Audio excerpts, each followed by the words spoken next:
Money and happiness. You've thought about it. I've thought about it. We've all wondered about the connection. It feels like one of those huge, unanswerable questions in life. But what if I told you that it's not unanswerable? That scientists have been digging into this for years? Well, let's dive in and see what the evidence actually says. So here's the big question. Will more money really make you happier?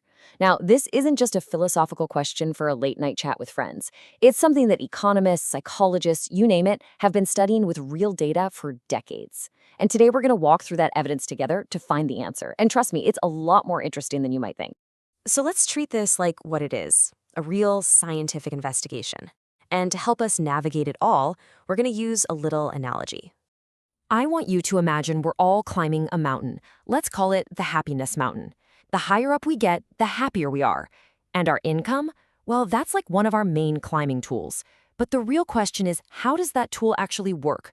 Does every step up give you the same incredible boost in your view? Or does it change as you get higher?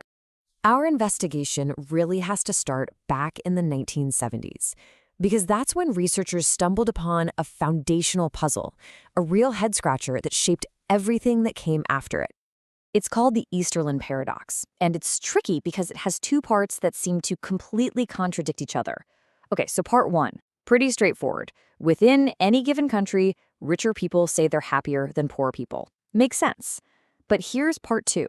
As that entire country gets richer over, say, 20 or 30 years, the average happiness of the population just stays flat. So what on earth is going on here? The crucial insight here is that maybe it's not just about how much money you have in absolute terms, but about your relative income. We're social creatures. We can't help but compare ourselves to our neighbors, our coworkers. So if my income goes up, I feel great. But if everyone's income goes up at the same time, well, my place on the ladder hasn't really changed, has it? So my happiness doesn't really budge either. And this brings us right back to our mountain. This paradox gave us the first big takeaway in this whole field, the idea of diminishing returns. Think about it.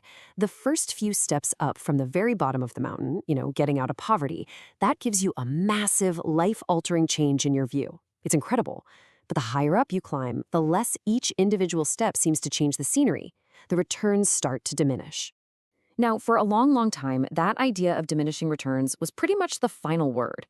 But then new technologies and new data came along, and it sparked a major scientific debate that challenged pretty much everything we thought we knew. On one side of the ring, you had this huge, famous study from Nobel Prize winner Daniel Kahneman and Angus Deaton. You've probably heard of this one. They suggested there's a happiness plateau. They found that our day-to-day emotional well-being, how happy or stressed you feel today, it just stops improving after you make around $75,000 a year. But then, in 2021, a researcher named Matthew Killingsworth used a totally new method. He actually tracked people's feelings in real time through an app on their smartphones. And his gigantic set of data showed the complete opposite. No plateau. He found that happiness just kept on rising steadily with income way, way past $75,000. So who was right? Now this is where the story gets really cool.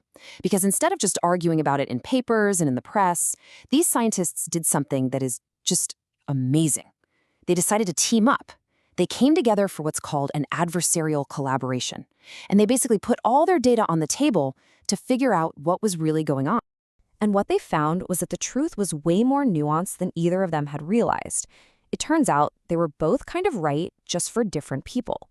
For the least happy 20% of the population, there was a plateau. After a certain point, more money just didn't help their misery. But for the majority of people, happiness did keep rising with income. And get this, for the happiest group of people, the link between more money and more happiness actually got stronger at higher incomes. So that collaboration solved a huge scientific mystery. But it also pointed to a bigger truth. This story is about way more than just the dollar amount on your annual tax return. There are other really important factors at play. So check this out. A massive study looked at over 2 million people and found something critical. Your objective status, that's your actual on-paper income and education, yeah, it's linked to your well-being. But your subjective status, which is where you think you rank on the social ladder compared to others, that has an even stronger link to your happiness. So in other words, how you feel about your financial situation can matter even more than the reality. And it's not just about this year's paycheck either. Other research makes it clear that your long-term wealth, your savings, your investments, that financial cushion, is often a much better predictor of life satisfaction.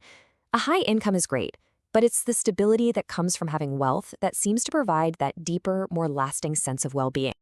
All of this really gets at the deep psychology of money. The science is absolutely crystal clear on this. Lifting people out of poverty gives them a huge direct boost to their mental health. It's not about buying fancy stuff. It's about reducing the constant stress and misery of not having enough.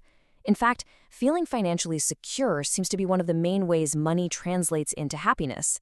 And here's a fun twist. Studies show that being highly materialistic is usually linked to lower happiness, unless, of course, you're already super wealthy. Okay, so we've looked at the classic paradox. We've seen a modern scientific debate get resolved, and we've dug into the psychology. Let's pull all these threads together and come to a final verdict. So let's head back to our happiness mountain one last time. What all this modern science really shows us is that there isn't just one path to the top. The trail looks different for everyone. For some, the climb does flatten out. For most of us, it's a pretty steady upward journey. And for a lucky few, the climb actually seems to get easier and steeper the higher they go. So what are the big takeaways here? First, money's power is most incredible at the bottom of the mountain. Lifting people out of hardship is its greatest superpower. Second, for most people, happiness does keep going up with income. There's no magic cutoff point. Third, how you see yourself compared to others and the stability of your long-term wealth are huge pieces of the puzzle. And finally, maybe the most valuable thing money can buy isn't more stuff, it's the feeling of security. At the end of the day, all this research seems to point to one thing. Beyond a certain level of comfort, money's greatest gift is choice. It's the freedom and the security to build a life that actually means something to you, whether that's spending more time with your family, chasing a passion, or giving back. So the final question really isn't about the money itself. It's about the choices it gives you. What choices will you make?